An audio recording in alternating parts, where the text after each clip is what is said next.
ഹൃദയബന്ധങ്ങളുടെ നൂൽപാലം എപ്പോഴാണ് പൊട്ടുന്നത്?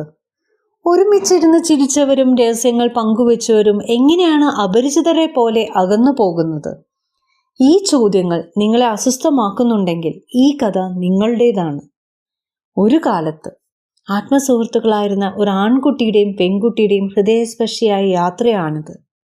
അവരുടെ സൗഹൃദം എങ്ങനെ തകർന്നുവെന്നും അതിന് പിന്നിലെ കാരണങ്ങൾ എന്തൊക്കെയെന്നും നമുക്ക് പരിശോധിക്കാം.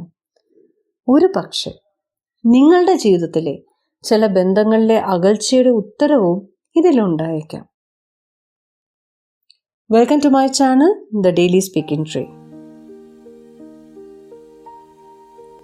ഒരു കാലത്ത് അടുത്ത കൂട്ടുകാരായി 2 പേരുണ്ടായിരുന്നു, ഒരു ആൺകുട്ടിയും ഒരു പെൺകുട്ടിയും. ഞാനിവർക്ക് മനഃപൂർവ്വം പേരിടാത്തതാണ് കേട്ടോ, കാരണം ഇത് എല്ലാവരുടെയും കഥയാണ്.